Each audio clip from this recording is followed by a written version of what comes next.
मेरा नाम है शत्रुघ्न गौतम। आप सभी मित्रों का मेरे YouTube चैनल पे स्वागत है। आज के इस वीडियो में मैं आपके लिए लाया हूँ आधारशिला फाउंडेशनल लर्निंग। ये मिशन प्रेरणा द्वारा निर्मित एक मॉड्यूल है जिसका मैं संक्षिप्त विवरण यहाँ पे प्रस्तुत करूँगा। इससे संबंधित पूछे जाने वाले प्रश्नों पे हम लोग चर्चा करेंगे और देखेंगे इस मॉड्यूल में क्या क्या दिया हुआ है, क्योंकि मॉड्यूल बहुत बड़ा है, करीब 305 पेज का पूरा मॉड्यूल है और जिसको आप सभी हमारे बेसिक शिक्षा से जुड़े हुए सभी लोग इसको मोबाइल से पढ़ने में थोड़ी दिक्कत होती है। तो कई लोगों के मुझसे मेरे पास मैसेज आ रहे थे, तो मैंने इससे पहले ध्यानाकर्षण और शिक्षण संग्रह पे दोनों मॉड्यूल को पूरा कवर कर रखा है अपने वीडियो के माध्यम से। तो इस मॉड्यूल को भी मैं पूरा कंप्लीट करूंगा। तो ये पहला पार्ट में लेके आया हूँ जिसमें हम लोग जितना कर पाएंगे उसके बाद हम लोग बचा हुआ भाग शेष पार्ट में देखेंगे। तो जल्दी से शुरू करते हैं आधारशिला फाउंडेशनल लर्निंग ऐप को। और उससे पहले अगर हमारे यूट्यूब चैनल पे आप पहली बार आए हैं तो हमारे चैनल को सब्सक्राइब करना बिल्कुल मत भूलिएगा। बेल आइकन को दबा दीजिए ताकि हमारे नए वीडियो का नोटिफिकेशन आप तक सबसे पहले मिलते रहे। तो जल्दी से स्टार्ट करते हैं video. Learning today leading tomorrow, let's start the video.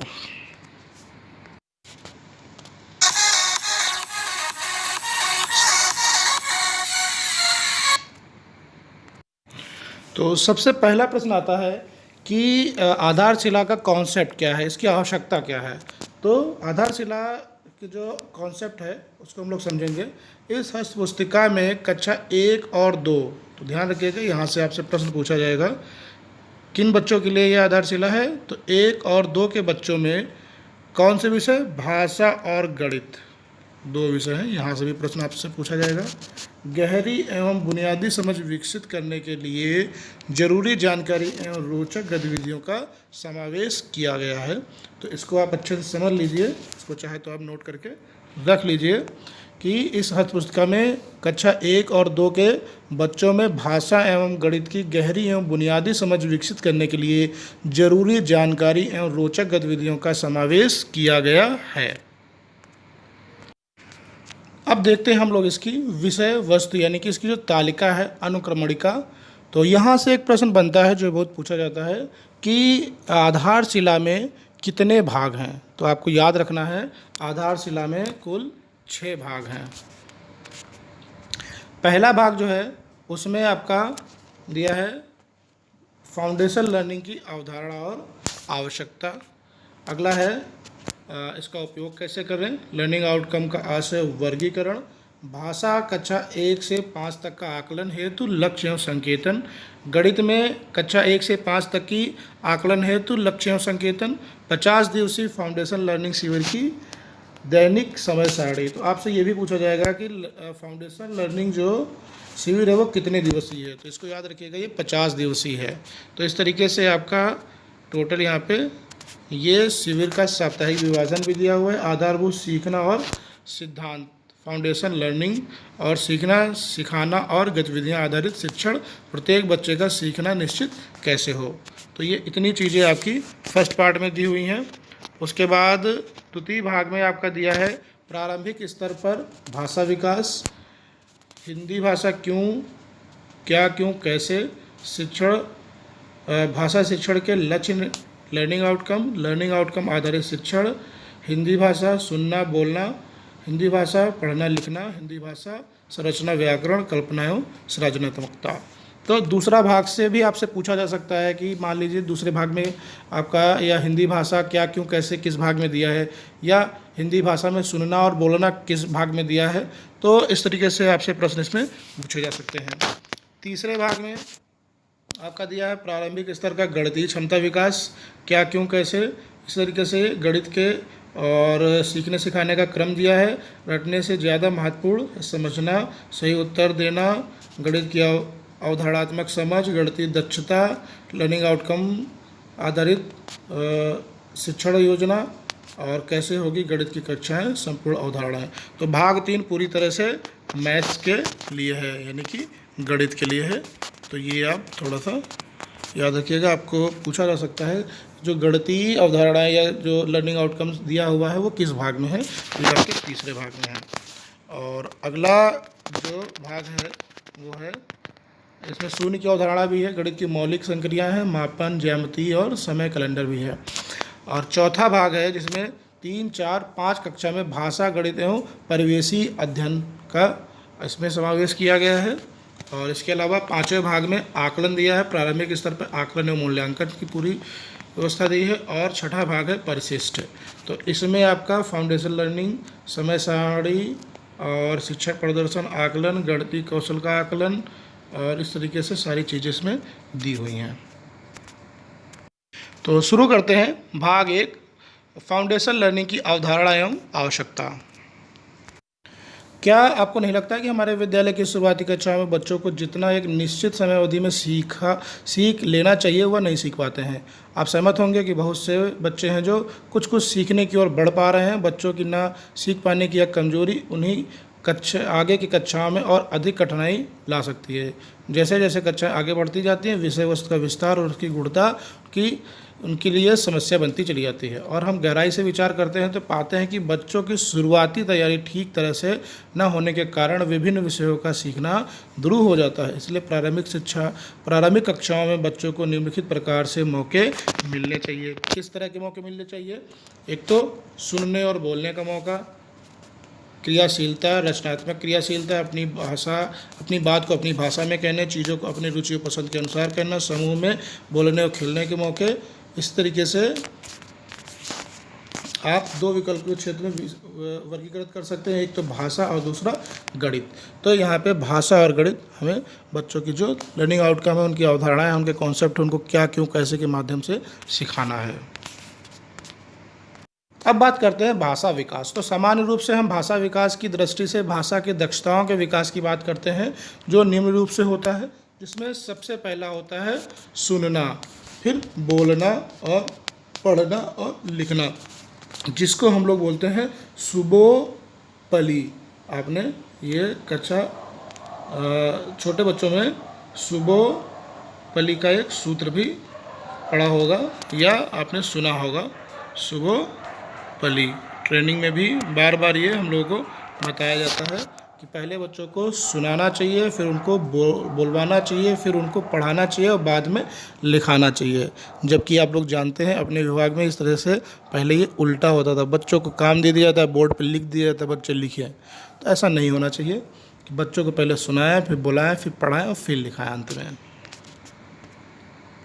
इसी तरीके से बच्चों में जो गणितीय दक्षता का विकास करते हैं, उसमें इकाई, दहाई, जोड़ना, घटाना, गुणा, भाग, पैटर्न की समझ, मापन से संबंधित विभिन्न कार्यों की समझ का विकास सही से नहीं हो पाता है। तो उसके लिए क्या करते हैं? उसके लिए सबसे पहले आपको दक्षताओं को हम निम्नलिखित रूप में देखते हैं: पूर्ण संख्या अवधारणा, संख्या बोध, गणितीय संक्रिया, मापन, ज्यामिति और अपने आसपास की चीज़ों को समझने के नज़रिए से देखना चाहिए। तो इस विषय की शुरुआत स्तर पर ELPS के सिद्धांत पर आधारित समझ को प्रयास किया जा सकता है। आगे का सीखना आसान हो जाता है। यहाँ पे आप पूर्ण संख्या अवधारणा, गिनना, दूर, पास, कम, ज़्यादा, तो यहाँ पे ELPS इसको थोड़ा समझना होगा क्योंकि इससे आपसे बार बार प्रश्न पूछे जाएंगे।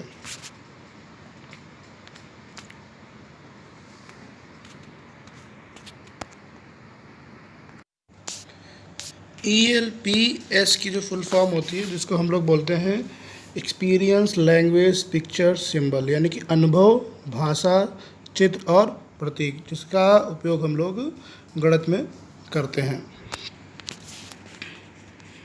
तो इस तरीके से भाषा की दृष्टि से अगर इस पर विचार करें तो पाएंगे कि बच्चों के निर्देश को सुनकर उसका ठीक प्रकार से व्यवहार करेंगे और अपनी बात को उचित प्रकार से बेझिझक बोलेंगे। तो इस तरीके से इनके काफ़ी उपयोग दिए हुए हैं इसके माध्यम से। और बच्चों में परिप्रेक्ष्य में भाषा और गणित की बुनियादी समझ विकसित होगी। विषयों के सीखने में यह समझ आधार और नींव का काम करेगी। विषयगत विकास के साथ साथ कार्य व्यवहार में सकारात्मक परिवर्तन लाएंगे और मानवीय मूल्यों तथा एक दूसरे के सहयोग, संवेदनशील, सामूहिक जिम्मेदारी का भावनात्मक एवं क्रियात्मक विकास करेंगे। और शिक्षकों के परिप्रेक्ष्य में ये भाषा की मूलभूत दक्षता को विकसित करने के उपाय को जान सकेंगे। गणितीय दक्षता उनके विकास करने के तरीकों को समझ सकेंगे। विकसित समझ एवं कौशलों का शिक्षण में उपयोग कर सकेंगे। आधारशिला हस्त पुस्तिका का उपयोग कैसे करें, तो इसमें मुझे क्या करना है, यही क्यों करना है, इस तरीके से बहुत सारी चीज़ें जिनके माध्यम से आधारशिला में क्या है। तो इसमें 6 भाग हैं, देखिए यहाँ पे दिया है, इसमें 6 भाग हैं। पहले भाग में यहाँ पे मैंने पहले ही स्टार्टिंग में बता दिया, ये वही सब चीज़ें रिपीट हैं। इसको आगे बढ़ते हैं। उपयोग कैसे करना है, तो उपयोग कैसे करना है, लर्निंग आउटकम की अपेक्षित संप्राप्ति के लिए किया गया इसमें कई शिक्षक साथियों के सुझाव को प्रमुखता से स्थान दिया गया है। गतिविधियों से ऐसे उदाहरण दिए गए हैं जो राज्य के अनेक स्कूलों में शिक्षक साथियों द्वारा सफलतापूर्वक कराई जा रही हैं। इस प्रोग्राम में प्रभावी उपयोग के लिए कुछ सुझाव दिए गए, जिससे सर्वप्रथम शिक्षक भाग 1 में दिए गए कक्षावार विषयवार निर्धारित लक्ष्य एवं से संबंधित संकेतों को ध्यानपूर्ण पढ़कर अपने लक्ष्यों का निर्धारण एवं करते हुए शिक्षण योजना निर्मित करें, पहले भाग से। फिर सत्र के प्रारंभ में माह अप्रैल मई जुलाई के मध्य 50 दिवसीय फाउंडेशन लर्निंग शिविर की समय सारणी के निर्देश अनुसार शिविर में कक्षा शिक्षण किए जाने से भाषा एवं गणित दक्षताओं का विकास होगा, जिसके परिणामस्वरूप बच्चों की मजबूत आधारशिला मजबूत होगी। आधारशिला पुस्तिकाओं को पढ़ना एवं शिक्षण विधियों को समझ बनाना, विषय के शिक्षण लक्ष्य और तरीकों को समझना, लर्निंग आउटकम आधारित शिक्षित योजनाओं के उदाहरण को समझना, और इस तरीके से सारी योजनाओं को आपको समझते हुए चलना है।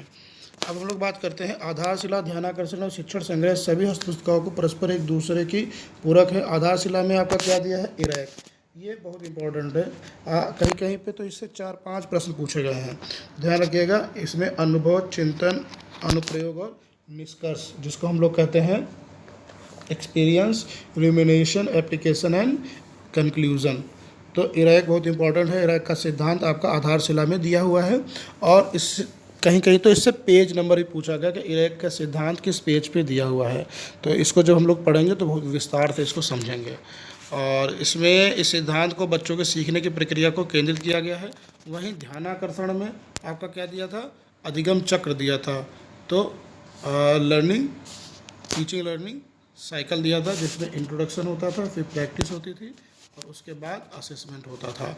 तो इस तरीके से कक्षा में शिक्षण एवं अधिगम प्रक्रियाओं पर निर्धारित है। वस्तुतः दोनों कक्षा शिक्षण के दौरान की प्रक्रियाएं हैं जो शिक्षक और विद्यार्थी दोनों को क्रियाशील रखने की आवश्यकता पर बल देती हैं। हर बच्चे को सीखना सुनिश्चित करना होगा। 50 दिवसीय, यहाँ से प्रश्न पूछा जाता है कितने दिवसीय इसका जो है फाउंडेशन लर्निंग शिविर आयोजित किया जाता है। तो ये 50 दिवसीय है। सत्र के प्रारंभ में अप्रैल जुलाई की मध्य अवधि में कक्षा 1 से 8 तक सभी बच्चों का प्रारंभिक परीक्षण किया जाएगा। तो यहाँ से भी प्रश्न बन सकता है कितने कक्षा तक के बच्चों का परीक्षण किया जाएगा, 1 से 8 तक का। इस परीक्षण के आधार पर उन बच्चों को जिन्होंने 1 से 2 स्तर की लर्निंग आउटकम पर आधारित कक्षा शिक्षण किए जाने की आवश्यकता है के साथ 50 दिवसीय फाउंडेशन लर्निंग शिविर में शिक्षण कार्य किया जाएगा। जैसे जैसे ये बच्चे कक्षा 1-2 के लर्निंग आउटकम को प्राप्त करेंगे 3, 4, 5 स्तर के 50 दिवसीय ध्यानाकर्षण शिविर में स्थानांतरित किया जाएगा। तो इस तरीके से इसको आगे बढ़ाना है। प्रदर्शन को निरंतर सुधारते रहना है, मध्य के बिंदुओं को पहचानना और निर्धारण करना है। और उसके बाद लर्निंग आउटकम, तो यहाँ पे किसी लर्निंग आउटकम की परिभाषा दी हुई है, आप इसको देख सकते हैं। किसी विद्यार्थी के लिए पाठ्य पुस्तकों में सीखने के दृष्टिगत रखकर जो लक्ष्य और दक्षताओं को निर्धारित किया जाता है, उन्हें ध्यान में रखकर शिक्षकगण अपने दैनिक कक्षा शिक्षण को संपादित करते हैं और साथ ही कक्षा के बाहर अनेक शैक्षिक गतिविधियों का आयोजन करते हैं, जिन्हें लर्निंग आउटकम कहते हैं। तो अधिगम परिणाम सीखने का प्रतिफल या अपेक्षित दक्षताएँ भी इनको हम लोग कहते हैं, दूसरे शब्दों में कहते हैं। तो इसमें इसका लर्निंग आउटकम को निम्नलिखित श्रेणियों में विभाजित किया गया है। ध्यान दीजिएगा, यहाँ पे कुछ श्रेणियाँ बना दी गई हैं। जैसे पहला है केंद्रित लर्निंग आउटकम, व्यापक दृष्टिकोण पर आधारित। केंद्रीय लर्निंग आउटकम के अंतर्गत नेस्टेड लर्निंग आउटकम, जो सीधे तौर पर शिक्षण प्रक्रियाओं को दिशा देने और शिक्षण में सुधार की दृष्टि से विकसित किए गए हैं। तीसरा है नेस्टेड लर्निंग आउटकम के अंतर्गत उप लर्निंग आउटकम निहित होते हैं, जिसके आधार पर शिक्षक कक्षा शिक्षण करते हैं। लर्निंग आउटकम के इस वर्गीकरण को भाषा एवं गणित के विभिन्न उदाहरणों से स्पष्ट कर सकते हैं। तो भाषा में देखिए, ये सारे टेक्निक्स आपकी लगाई गई हैं और उसमें क्या क्या कैसे कैसे विकास होना ये भी दिया हुआ है। मिशन प्रेरणा के लक्ष्य प्राप्ति के लिए जनपद कौशाम्बी से पूछे गए आधारशिला पे ये प्रश्न है, इनको हम लोग देखेंगे क्या क्या है क्या क्या प्रश्न पूछे गए हैं। तो पहला प्रश्न है, इरैक के अंतर्गत अनुभव की गतिविधियों में क्या गुणा होना चाहिए। दूसरा है, इरैक के अंतर्गत समेटना एवं निष्कर्षण निकालने में कौन सी गतिविधि सम्मिलित नहीं है।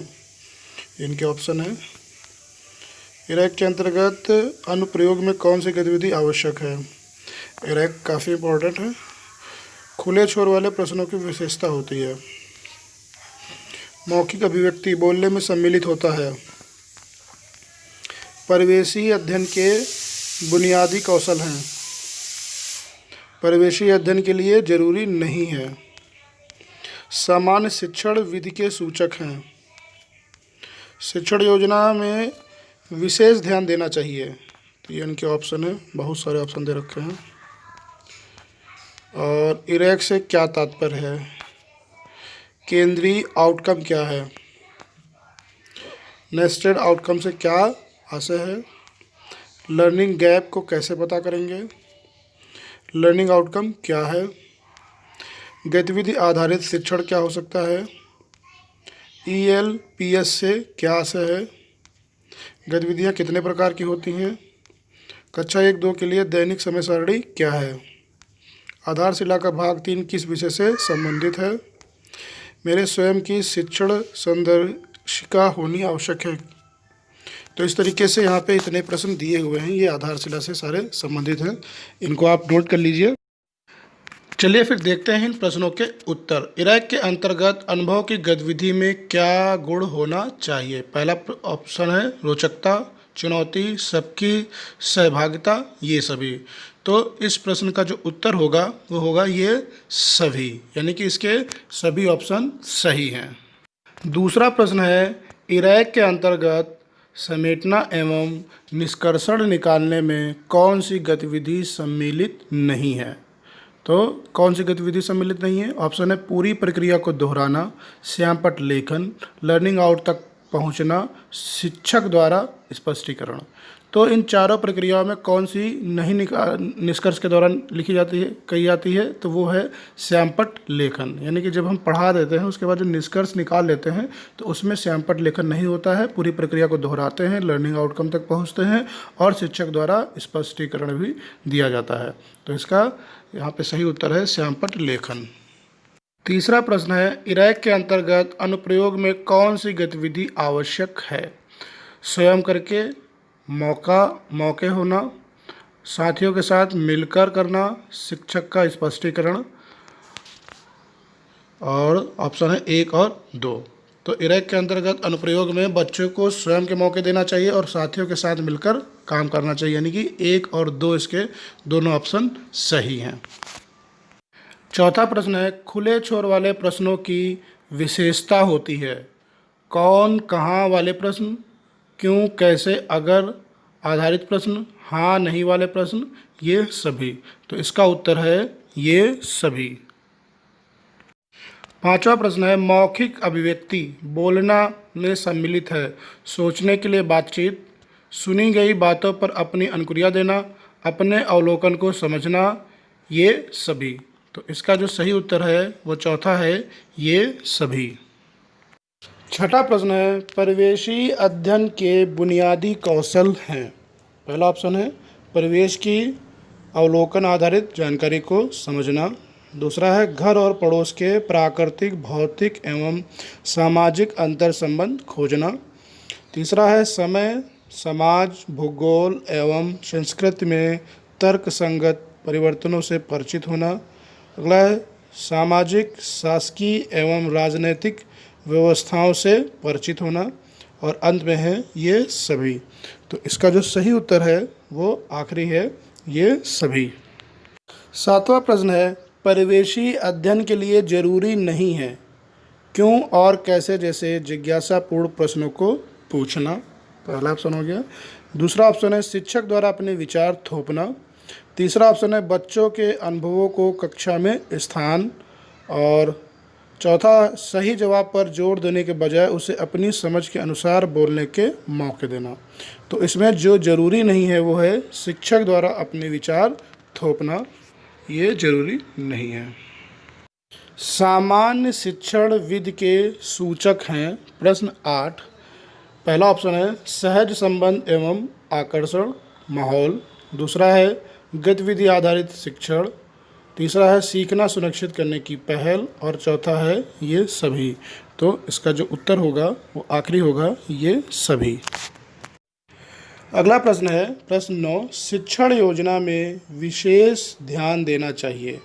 योजना बनाकर शिक्षण कार्य करना, शिक्षण में सभी विद्यार्थियों को सम्मिलित करना, गतिविधि में बच्चों के जोड़े समूह को बनाते रहें, बच्चों के अच्छे कार्य की कक्षा में सराहना, बच्चों की बेझिझक प्रश्न पूछने के लिए प्रोत्साहित करना, प्रतिदिन मौखिक व लिखित कार्य कराना, बच्चों को आपस में चर्चा परिचर्चा के ज़्यादा अवसर देना, और अंत में है ये सभी।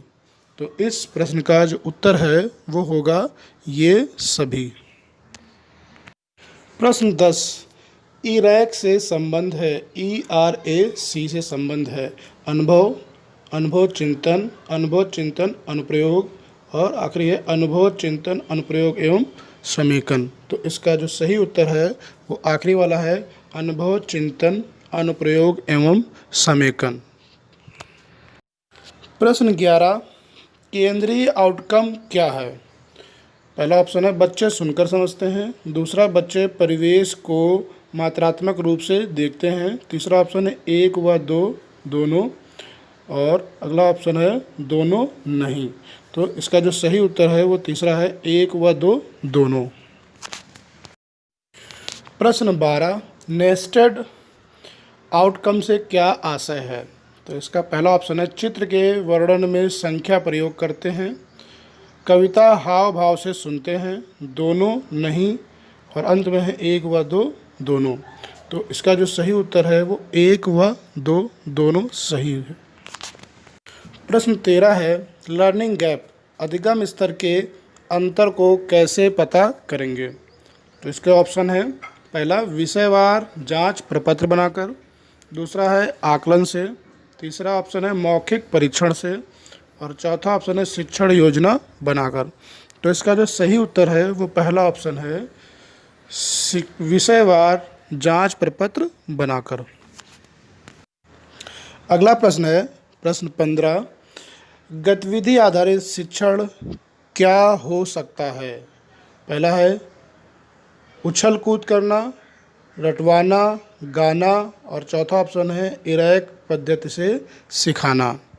तो इसका जो सही उत्तर होगा वो आखिरी ऑप्शन है इरैक पद्धति से सिखाना।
आकलन संकेतन, गोल्स एंड असेसमेंट इंडिकेटर्स। तो यहाँ पे कक्षा 1 और 2 के लिए हिंदी भाषा में आपके 4 इंडिकेटर दिए हैं। पहला है सुनना। तो सुनने में जो हमारा पहला लक्ष्य होगा, सभी बच्चों में सुनकर समझने का कौशल विकसित करना। तो इसके लिए क्या इंडिकेटर होंगे? बच्चे समान एवं असमान ध्वनियों को पहचानते हैं, और बच्चे सुनकर समान ध्वनि वाले शब्दों को पहचान लेते हैं, जैसे तन, मन, बन। बच्चे शब्दों को सुनकर शब्दांशों को अलग अलग कर लेते हैं, जैसे मा, ला, घ, रा। बच्चे ध्वनि को सुनकर वर्णों को अलग अलग कर लेते हैं। तो इस तरीके से दूसरा जो लक्ष्य है, सभी बच्चों में सुनकर समझने और उचित अनुक्रिया देने का कौशल विकसित करते हैं। तो इसमें क्या होता है, बच्चे सरल निर्देशों को सुनकर अनुक्रिया देते हैं, बच्चे सुनकर वर्णों को की ध्वनियों में अंतर कर लेते हैं, बच्चे सुनकर असमान ध्वनि वाले शब्दों में अंतर कर लेते हैं, जैसे आम, नाम, तोता। तो इस तरीके से दूसरे लक्ष्य में, और बच्चे सुनकर समझकर निर्देशों का पालन करते हैं, जैसे गोल घेरा बनाओ, पौधों को पानी दो, आओ श्याम पट पर लिखे, इस तरीके से। और अगला लक्ष्य है, अगला जो इंडिकेटर है वो है भाषा में बोलना। तो बोलने में सभी बच्चों में समझकर मौखिक अनुक्रिया देने, बोलने का कौशल विकसित हो जाता है। जैसे विभिन्न वस्तुओं को देखकर उनका नाम बता देते हैं, विभिन्न चित्रों को देखकर उनके नाम बता देते हैं। बच्चे परिचित परिवेशी चित्रों को देखकर उनके नाम और सवाल उत्तर दे देते हैं, इसी तरीके से। और बच्चे प्रश्नों के उत्तर दे पाते हैं, सरल प्रश्नों के, किसी कविता कहानी को सुनकर सरल प्रश्नों के उत्तर दे पाते हैं। बच्चे अपने परिवेशी अनुभवों पर बात कर लेते हैं। बच्चे सूची सवाल, ऐसे प्रश्न जिनका उत्तर एक शब्दों में है, उनके जवाब दे लेते हैं। तो इस तरीके से ये आपका लक्ष्य हो गया। कविता और कहानी सुनकर उत्तर आधारित प्रश्नों को उत्तर दे लेते हैं। बच्चे मेलों, त्योहारों, स्कूलों और समुदाय से जुड़े आयोजनों पर बात कर लेते हैं। बच्चे प्रक्रिया आधारित सवालों के जवाब दे लेते हैं। बेसन से पकौड़ी कैसे बनती है, इस तरीके से बच्चे कविता कहानी सुनते हैं। तो इस तरीके से वो भाषा के। और दूसरा देखिए यहाँ पे आईसीटी के अंतर्गत सुनी देखी सामग्री पर बात करते हैं। बच्चे अनुमान व कल्पना के सवालों के उत्तर दे लेते हैं। और इसके बाद अगला जो इंडिकेटर है वो है पढ़ना। तो सुबो पली, तो सु हो गया सुनना, बो हो गया बोलना, पा से पढ़ना, और अंत में आता है लिखना। तो पढ़ने में क्या होगा, सभी बच्चों में समझ के साथ पढ़ने का कौशल विकसित होता है। देखिए यहाँ से प्रश्न पूछा गया था, तो ये लक्ष्यों को आपको बहुत अच्छे से याद रखना है, इनसे प्रश्न पूछे जा रहे हैं। तो इसमें क्या होगा, बच्चे चित्र पठन कर लेते हैं, चित्रों में दी गई चीज़ों के नाम, संख्या, दूर, पास आदि को पहचान लेते हैं, चित्र के शब्दों को रूप में पहचानते हैं, चित्र को शब्दों से मिला लेते हैं, और बच्चे वर्णों की आकृति पहचान लेते हैं, किताब से सही पकड़ते और खोलते हैं, बच्चों की आकृतियों में, वर्णों की आकृतियों में अंतर कर लेते हैं। इस तरीके से इसका पूरा ये लोग कर लेते हैं। अगला है लिखना। तो आखिरी पॉइंट है ये भाषा में लिखना। तो बच्चों में मानक हिंदी में समझ के साथ लिखने की दक्षता का विकास करना। तो इसमें क्या विकास करना है, बच्चे बीजों, पत्तियों, फूलों, तितलियों आदि के आकृतियाँ बना लेते हैं। निर्देशानुसार बीनना, छाटना, पिरोना, पैटर्न जमा करना, चिपकाना जैसे क्रियाकलाप कर लेते हैं। मिट्टी, गीले आटे आदि से आकृतियाँ बना लेते हैं। विभिन्न ठोस वस्तुओं से पैटर्न पूरा कर लेते हैं। बच्चे रेत या बालू में विभिन्न आकृतियाँ उंगली से बना लेते हैं। बच्चे कैंची, पेंसिल सही ढंग से पकड़ लेते हैं, और सरल मात्रिक शब्दों को श्रुतलेख कर लेते हैं। बड़े कार्ड, शब्द कार्ड, तंबोला, चक्री, पॉकेट, बोर्ड, बाराखड़ी से शब्द बनाकर लिख लेते हैं। बच्चे अमात्रिक शब्दों की लिखित शब्द अंताक्षरी पूरी कर लेते हैं। बच्चे लेखन में लिंग संबंधित सरल व्याकरण नियमों का पालन कर लेते हैं। तो इस तरीके से ये आपका भाषा का लक्ष्य 1 और 2 के लिए पूरा हो गया। तो इनके लक्ष्यों को याद रखिएगा, इनसे प्रश्न पूछे जाएंगे। अब आया कक्षा 3 में भाषा का। तो पहला इनका जो लक्ष्य है, बच्चे मुखर है वो सुनकर समझते हैं, अभिव्यक्ति के लिए मौखिक विधाओं का उपयोग करते हैं, जैसे खुले प्रश्न। देखिए यहाँ से प्रश्न आया था, खुले प्रश्न, क्यों, कैसे, अगर आधारित का उत्तर देते हैं। तो आप देखिए एक एक लक्ष्य से क्वेश्चन अंदर से पूछे जा रहे हैं, तो इसको बहुत विस्तार से आपको समझना होगा। तो इसमें क्या होता है, बच्चे अपने मन में उठते विचारों को अपनी बोली मानक भाषा में व्यक्त कर लेते हैं। ठीक है बच्चे, परिचित परिवेश की वस्तुएं, घटनाओं और प्रक्रियाओं के बारे में मौखिक वर्णन और बातचीत कर लेते हैं। बच्चे दूसरों की बातों को सुनकर उनका सारांश बता लेते हैं। बच्चे विभिन्न अवसरों पर जैसे मेले और पारिवारिक आयोजन के अनुकूल मौखिक भाषा का प्रयोग करते हैं। दूसरा जो लक्ष्य है वो है बच्चे रुचि से विविध विधाओं की सामग्री को पढ़ते हैं और उन पर आधारित तर्क, चिंतन व कल्पना के प्रश्नों के मौखिक और लिखित उत्तर देते हैं। तो इसमें अपने याददाश्त के आधार पर ऑडियो विजुअल माध्यमों से चुनी गई देखी गई सामग्री के आधार पर किसी घटना प्रक्रिया को जीवंत वर्णन करते हैं। प्रिंट सामग्री को पढ़कर उस पर लिखित व मौखिक प्रश्नोत्तर देते हैं। बच्चे शब्दों को उचित दूरी और सीधी पंक्ति में लिख लेते हैं। उपलब्ध चित्रों को देखकर उनका वाक्य लिख लेते हैं। नई सामग्री को पढ़ने की कोशिश करते हैं। और अगला जो लक्ष्य है बच्चे स्वयं के भाषा उपयोग में त्रुटियां निकालकर सुधार करते हैं और मौखिक और लिखित संदर्भों में भाषा का उपयोग कर लेते हैं। तो आपसे लिखित और मौखिक संदर्भ में अगर पूछा जाए तो ये कक्षा 3 में भाषा में इसका उपयोग होता है। बच्चे निजी अनुभव, भावनाओं, कल्पनाओं को मौखिक व लिखित अभिव्यक्ति दे पाते हैं। इंपॉर्टेंट है, इसको याद रखिएगा। ये कक्षा 3 में भाषा में इसका यूज़ हुआ है। और अगला है कक्षा 4 में जो भाषा का हम लोग लक्ष्य और आकलन करेंगे तो उसमें गोल है बच्चे सुनकर समझते हैं, अभिव्यक्ति के लिए मौखिक विधाओं का उपयोग करते हैं जैसे खुले प्रश्न आदि। तो इसमें पहला लक्ष्य हो गया। दूसरा है बच्चे रुचि से विविध विधाओं की सामग्री को पढ़ते हैं और उन पर आधारित तर्क, चिंतन और कल्पना के प्रश्नों को मौखिक व लिखित उत्तर दे देते हैं। तो तर्क आधारित चिंतन और कल्पना ये आपका कक्षा 4 में आएगा, इसको ध्यान रखिएगा। फिर अगला है बच्चे स्वयं के भाषा उपयोग में त्रुटि निकालकर सुधार करते हैं। मौखिक और लिखित संदर्भों में भाषा का उपयोग करते हैं। इसी तरीके से अब आपका कक्षा 5 में भाषा का लक्ष्य है। इसमें अभिव्यक्ति के लिए मौखिक विधाओं का उपयोग करते हैं, खुले प्रश्नों पर आधारित होते हैं। बच्चे दूसरों द्वारा कही गई बातें, ICT सामग्री प्रदर्शित को ध्यानपूर्वक सुनकर मानक भाषा में प्रतिक्रिया देते हैं। बच्चे अपने स्तर के अनुसार सामाजिक, स्थानीय व अन्य मुद्दों पर विचार व्यक्त करते हैं। बच्चे अपने शब्द भंडार का उपयोग करते हैं। बच्चे अपने विचारों की आत्मविश्वास और स्पष्टता के साथ व्यक्त करते हैं। दूसरा लक्ष्य बच्चे रुचि से विविध विधाओं की सामग्री को पढ़ते हैं और उन पर आधारित तर्क, चिंतन व कल्पना के प्रश्नों के मौखिक और लिखित उत्तर देते हैं। तीसरा पॉइंट है बच्चे स्वयं के भाषा उपयोग में त्रुटि निकालकर सुधार करते हैं। मौखिक और लिखित संदर्भों में भाषा का उपयोग करते हैं। चौथा, निजी अनुभवों, भावनाओं और कल्पनाओं को मौखिक और लिखित अभिव्यक्ति का रूप देते हैं। तो इस तरीके से ये 1 से 5 तक आपका भाषा का हो गया। अब हम लोग बात करेंगे गणित में। तो गणित में देखिए कक्षा 1 में गणित के लिए है संपूर्ण अवधारणाओं की समझ विकसित करना। जिसमें बच्चे दूर, पास, छोटा, लंबा, बड़ा, बाग, ऊंचा, नीचा, मोटा, पतला, ज़्यादा, कम, इस तरह के अलग अलग वस्तुओं के गुणों के आधार पर वर्गीकृत कर लेते हैं, पैटर्न को समझते लेते हैं। ठीक है, और दिए गए पैटर्न के आधार पर दूसरे पैटर्न को व्यवस्थित कर लेते हैं। और 1 से 9 तक की संख्याओं का समझ विकसित करना, ये कक्षा 1 में आएगा गणित के लिए, इसको याद रखिएगा 1 से 9 तक के लिए। और फिर 1 से 50 तक की संख्या, इकाई, दहाई की समझ भी कक्षा 1 में आपको विकसित करना है। जिसमें आपको बच्चों को 10 गिनकर 10-10 के समूह बनाकर इकाई बना लेते हैं। 30 वस्तुओं को 10-10 की 3 लड़ियों में समूह बनाकर गिनना सिखाया जाता है।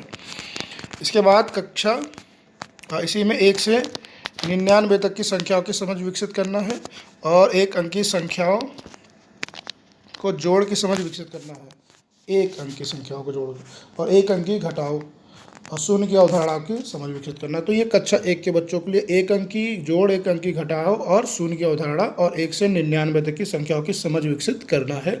ये आपको कक्षा 1 के बच्चों के लिए गणित की अवधारणा में याद रखना है। ज्यामितीय आकृतियों को समझना है, जिसमें आपका आएगा सीधी रेखा, गोला, त्रिभुज, चतुर्भुज के आकार जैसी आकृतियों को पहचान लेते हैं। जैसे कक्षा एवं विद्यालय पढ़ते में गोल, त्रिभुज एवं चतुर्भुज आकार वाले जैसे मेज, खिड़की, पुस्तक को पहचान कर उनका उत्तर दे लेते हैं। तो इस तरह से आपसे इसका प्रश्न पूछा जा सकता है। अब कक्षा 2 में गणित भाषा में देखते हैं 2 अंक की संख्याओं की समझ विकसित हो जाती है। इसमें उसमें 99 तक हो जाता है, यानी 100 तक। अब इसमें हम लोग 2 अंक की संख्या विकसित कर लेते हैं। 1 से 99 तक की संख्याओं को पहचानते हैं, 1 से 99 तक की संख्याओं को सही सही लिखते हैं।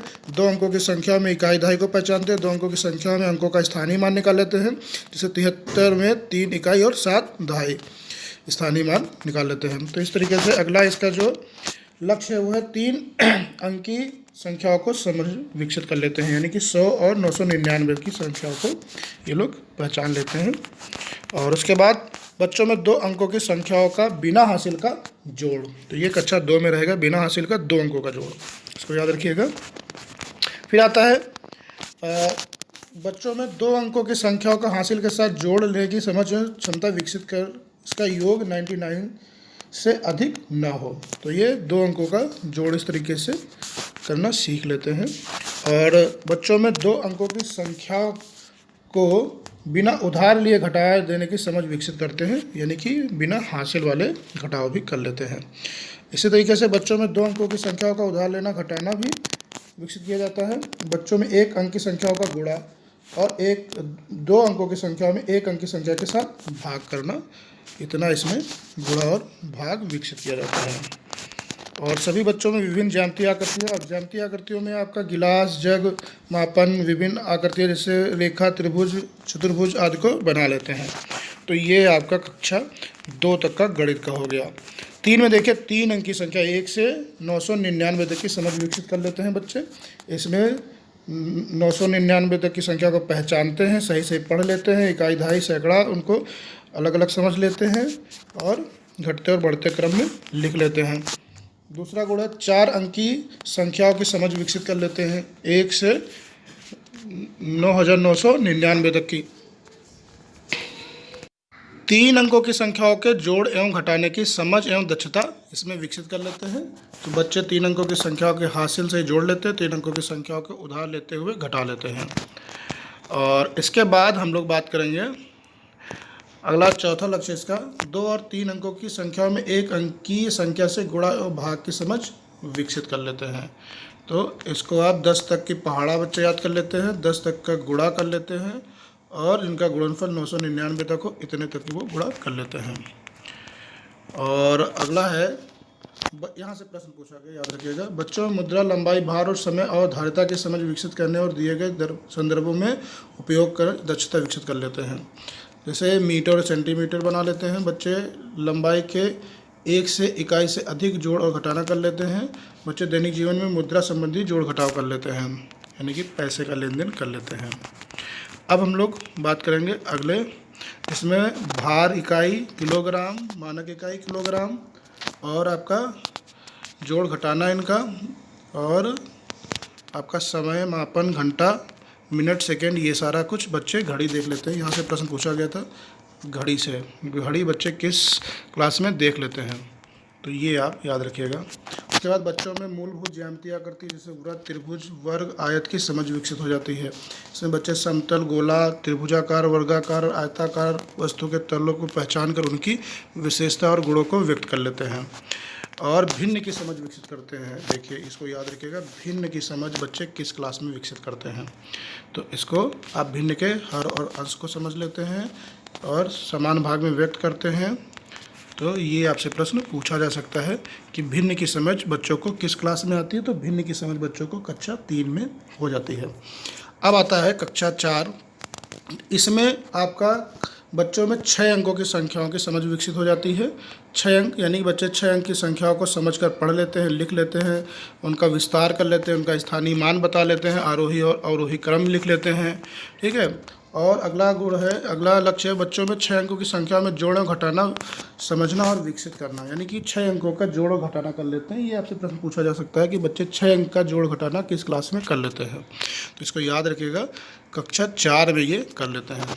अगला है बच्चों में गुणा और भाग करने की दक्षता विकसित हो जाती है। तो यहाँ से प्रश्न पूछा गया था बच्चों में गुणा और भाग करने की दक्षता किस क्लास में विकसित होती है। तो ये आपका कक्षा 4 में आएगा। लघुत्तम समावर्तक, महत्तम समावर्तक की समझ विकसित की जाती है, ये भी आपका कक्षा 4 में आएगा। इसको याद रखिएगा, बहुत इंपॉर्टेंट बनता है, यहाँ से प्रश्न है। और अगला जो लक्ष्य है वो है बच्चों में भिन्न की अवधारणा, प्रकार, तुलना, जोड़, घटाना आदि की समझ विकसित करता है। तो वहाँ पे कक्षा 3 में हम लोगों ने भिन्न को केवल डिस्क्राइब किया था और यहाँ पे उसकी अवधारणा को समझ के उसका जोड़ घटाना बच्चे सीखते हैं। बच्चों में दशमलव की अवधारणा विकसित की जाती है। तो दशमलव की अवधारणा किस क्लास में विकसित की जाएगी? ये कक्षा 4 में विकसित की जाएगी, इसको याद रखिएगा।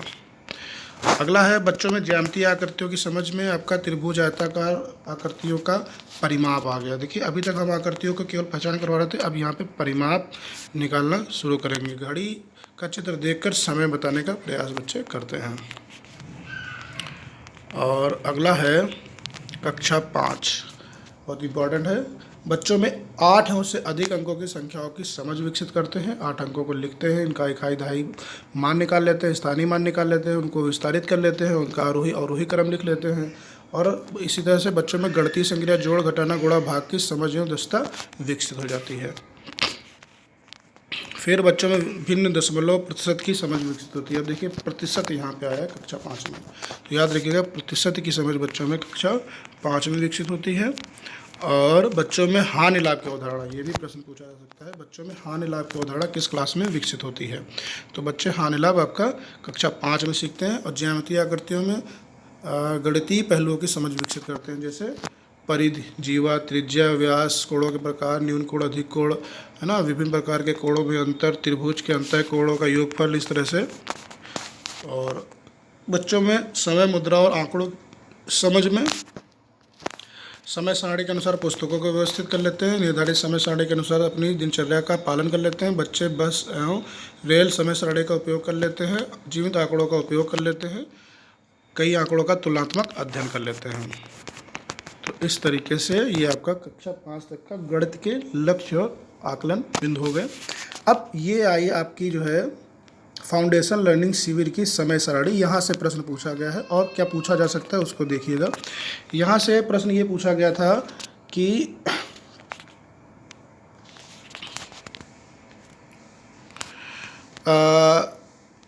भाषा में यानी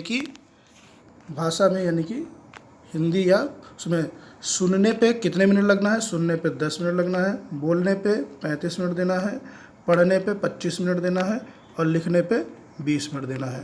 तो ये ऑप्शन में आपका दिया था, एक प्रश्न भी आया था। तो इसी तरीके से आपका अगर गणित में पूछा जाएगा तो गणित में भी इस तरह से एक प्रश्न बन सकता है कि यहाँ पे गणित में एक फार्मूला है ELPS। तो इसके तहत पहले 30 मिनट ई पे देंगे, ई से एक्सपीरियंस, पी पे हम लोग 20 मिनट देंगे, नहीं पी पे 10 मिनट देंगे, और एल पे 10 मिनट देंगे, पी पे हम 10 मिनट देंगे और एस पे 20 मिनट देंगे। यानी कि प्रतीक सिंबल्स होते हैं, पिक्चर्स होते हैं, लैंग्वेज होता है और यहाँ पे एक्सपीरियंस होता है। तो ELPS इसको याद रखिएगा। और इस पे जो संध्याकालीन टाइम है वो 30 मिनट का है, मध्यकालीन 30 मिनट का है और आपका प्रातःकालीन 30 मिनट का है। और ये कक्षा 1 और 2 की सम्मिलित कक्षा के लिए है।